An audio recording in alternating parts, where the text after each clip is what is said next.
This project is the Buster nose by Steve Wittman that's going to be in the EAA Museum. I was asked to see about making this particular nose, and this is a demonstration of what we did to create this nose. What we have here is a wooden station buck that has blue styrofoam roughly cut on out and starting the carving process to match the profiles of the wooden buck, which are in these four quadrants right here off of this circular area. There's also a gap between this surface and the styrofoam, which I end up later filling in with clay. Here's another view of it. You can see the profiles, the center line of the part. This is actually the bottom of the cowl right in here. Here's your left side of the airplane. This is the right side of the airplane. And we'll build this surface up because they're going to have air inlets right in here. And that's what this template is right here. Here we're carving it back some more with a Surform file. Now we have smoothed it out. We've used like 80 grit sandpaper to smooth everything on out. And as you can see, it fits the profiles right in here pretty well. This still has a little bit of surface in here, and as I said, I'm going to go ahead and fill this in with clay.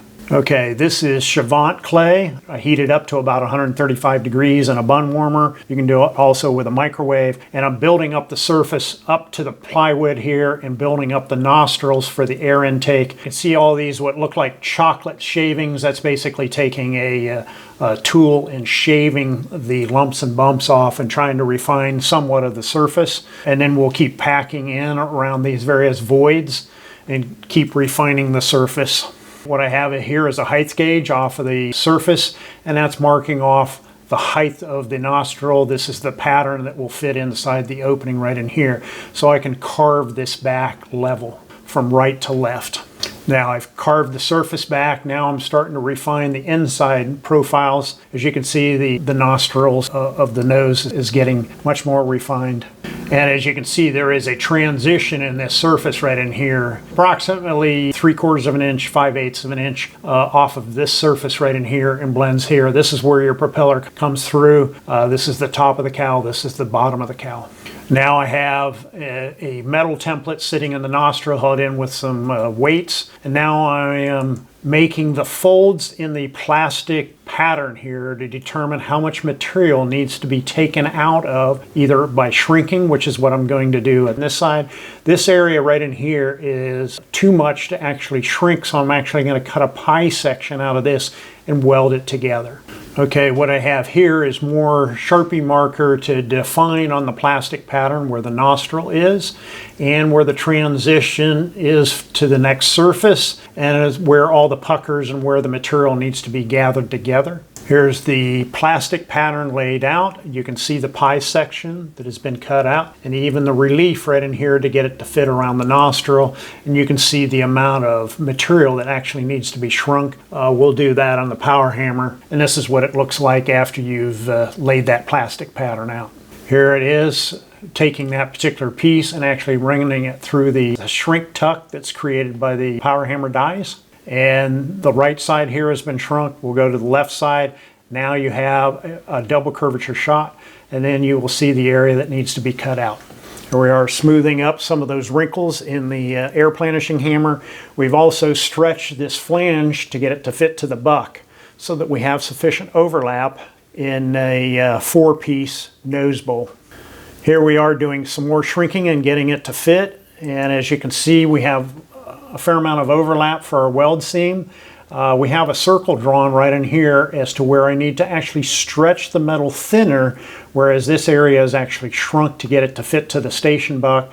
I can tell that this particular area is low by how it rubs on the buck underneath, and it shows on the underside of this panel, so I go in here and stretch this particular area out.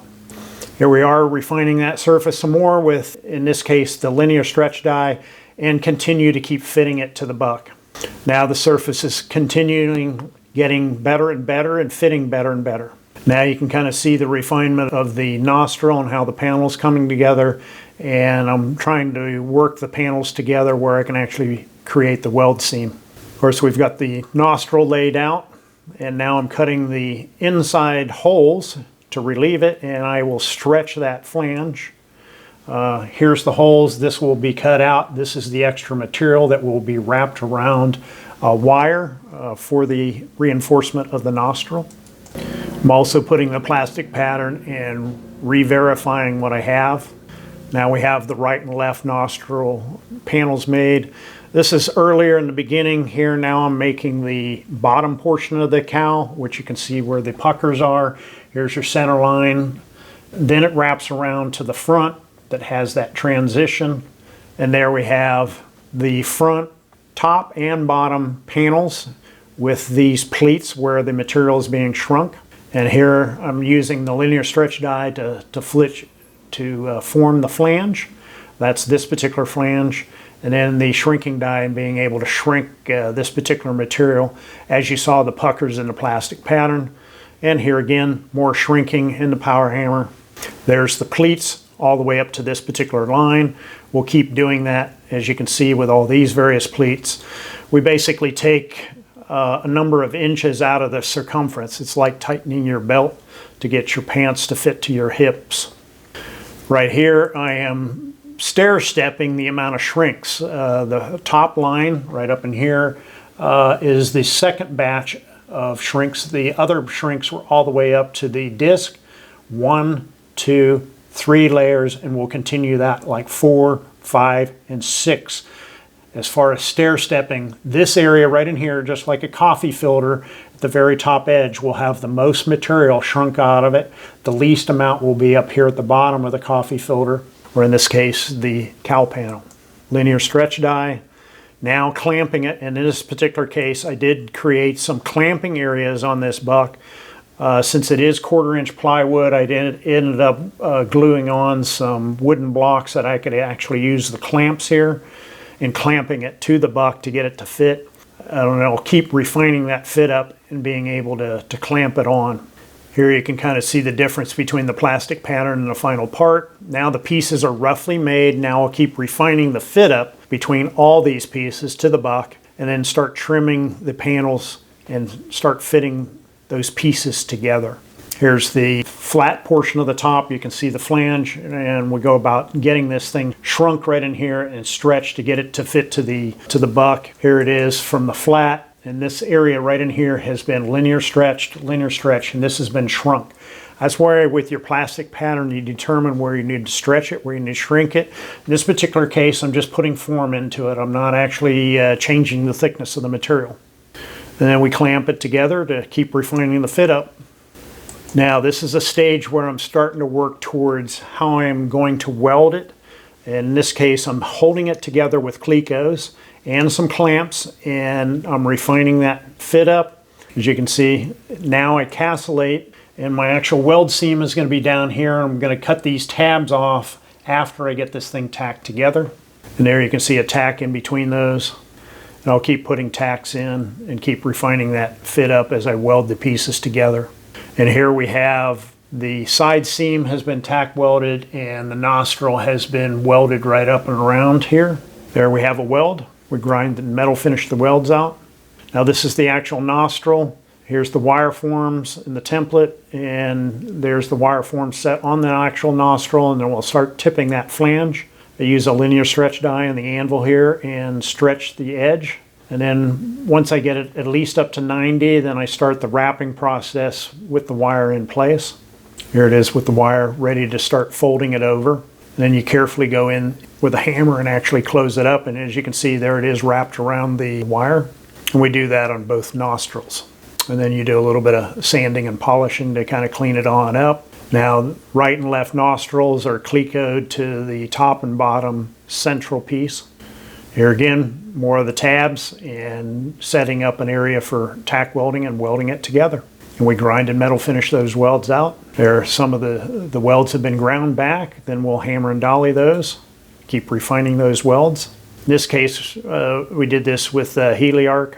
Now it's the grinding process, taking sanding and carbides and cleaning up all those welds, and then hammer and dollying those welds and metal finishing the surface. Now if this was a polished part, we'd keep refining the surface, and here it is being fitted to Buster's engine and framework. His story and propeller go.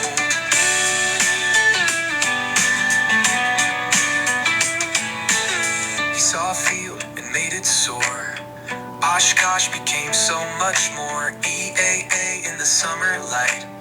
A gathering of dreams in flight. Steve Wittman, the sky's old friend, built his dreams from end to end. From the joy rides to the glory runs, he raced with legends, chased the sun.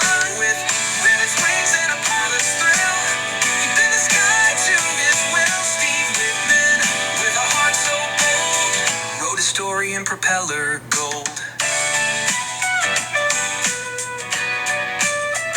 So here's to the man who took to the air with vision, skill, and a daredevil's flair. Designer, builder, flyer free. Wittman lives in the skies we see.